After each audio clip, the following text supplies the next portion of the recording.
Agaknya Amerika tidak ingin perang di Ukraina terhenti. Walau seperti pernyataan Putin dalam parade militer Victory Day 9 Mei 2022 kemarin, Rusia menang besar dan akan mempertahankan wilayah yang sudah dikuasainya, yaitu 20% wilayah Ukraina sisi timur. Rusia berhasil membebaskan wilayah yang menjadi jajahan Barat. Di sisi Amerika, sekutu, dan NATO akan mempersenjatai Ukraina untuk menjadi penyerang ke wilayah yang telah dikuasai Rusia tersebut. Mengapa Amerika melakukan itu? Bagaimana para pengusaha mesin perang mendapatkan keuntungan dari perang di Ukraina? Sahabat semua, video kali ini didukung oleh Santara, sebuah startup pendanaan nomor 1 di Indonesia dengan memiliki 300.000 investor lebih senilai 1,5 triliun rupiah yang mencari perusahaan yang akan berkembang bersama. Daftarkan perusahaan Anda di santara.co.id. Kita kembali ke topik. Bagaimana raksasa mesin perang mendapatkan keuntungan dari perang di Ukraina? Amerika dalam 70 tahun setelah Perang Dunia Kedua melancarkan lebih dari 80 kali serangan militer yang dapat dipolakan serangan tersebut, yaitu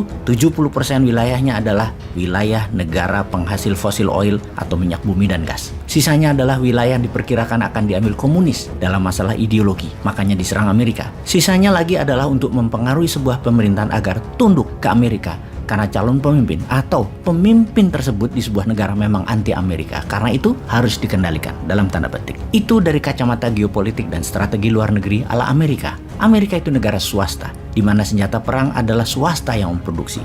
Perang bagi pengusaha alat perang adalah panen raya, karena GDP Amerika 20% didapat dari penjualan alat perang ini. Dan 43% senjata perang dunia diproduksi dan dijual oleh Amerika kepada negara-negara di seluruh dunia. Kita ke zaman Dwight Eisenhower, Presiden Amerika ke-34. Di masa Perang Dingin Cold War dengan Soviet setelah Perang Dunia Kedua, pernah merincikan berapa biaya atau harga pesawat pembom senilai 2 pembangkit listrik untuk 500.000 penduduk. Membangun satu pesawat jet tempur bisa untuk membangun 100 bangunan sekolah ditambah 2 rumah sakit modern fasilitas lengkap. Biaya membangun satu kapal destroyer itu senilai 50 km jalan aspal. Biaya satu kapal induk kita bisa membangun kota dengan 80.000 bangunan tempat tinggal penduduk.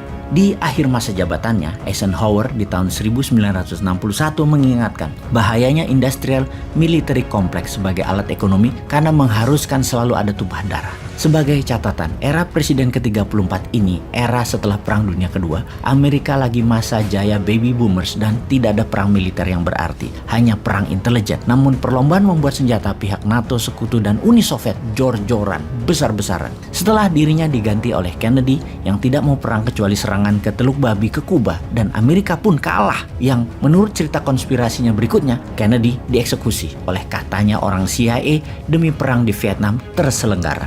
Setelah Wapres Wakil Presiden Kennedy yaitu Lyndon B. Johnson jadi presiden, perang Vietnam terjadi. 40 tahun setelah Eisenhower berkata di tahun 1961 atau sekitar tahun 2001, seorang pemimpin Rusia dalam perjalanannya hingga hari ini menghidupkan lagi Rusia dengan Soviet barunya. Sudah lebih 20 tahun dia menjadi autokrasi Rusia yang sejak 2 bulan ini membuat Eropa memasuki era kegelapan sejak Perang Dunia Kedua. Dengan perang Ukraina ini, sesungguhnya siapa yang menang? Pihak Ukraina kah atau pihak Rusia? Yang dapat kita pastikan pemenangnya adalah military industrial complex. Para pengusaha alat perang ini pastinya tidak menginginkan perang Ukraina berakhir. Mereka membayar berapapun kepada negara-negara Eropa Barat terutama Amerika demi perang Ukraina berkelanjutan. Walaupun yang dijual adalah atas nama demokrasi atau atas nama kemanusiaan, itulah berkali-kali dikatakan oleh Putin. Ini semua karena NATO, ini semua terjadi karena Barat. Rusia hanya bertahan dan mempertahankan haknya. Apakah kami tidak boleh bertahan dan mempertahankan diri dari serangan pencaplokan NATO yang nantinya juga akan mencekik ekonomi Rusia?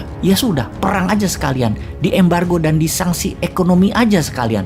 Toh sama saja, nanti atau sekarang, mending sekarang. Rusia lebih siap. Kita membahas secara data penyediaan alat perang dunia.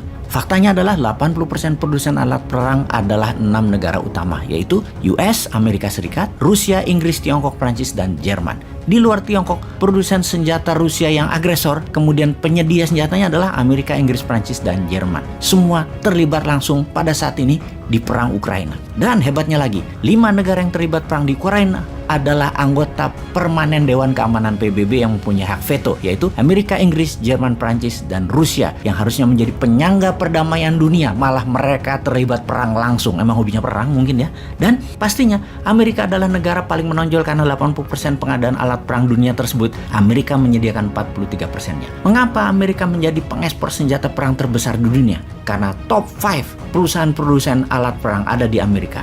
Lockheed Martin, Boeing, Northrop, Raytheon, dan terakhir General Dynamics. Senjata-senjata buatan Amerika saat ini semua ada di Ukraina. Senjata pembunuh lethal weapon tersebut yang termodern ada di sana seperti Switchblade drone, armor and tactical vehicle, howitzer, misil Javelin, anti-tank, dan lain sebagainya. Intinya saat ini para pengusaha alat perang meyakinkan pemerintah Amerika untuk menyiapkan amunisi dan alat perang tambahan kepada Ukraina dan sekutunya untuk perang di Ukraina. Jadi pertanyaannya, siapa yang menginginkan perang itu berakhir? Gak bakalan lah. Yang punya power memang cari alasan untuk perang berkelanjutan panjang. Kalau Indonesia, apa sarannya? Apakah kita akan menjadi negara penyeimbang? Kalau iya, putuskan untuk civis pacem para bellum. Kalau Anda ingin damai, bersiaplah untuk perang.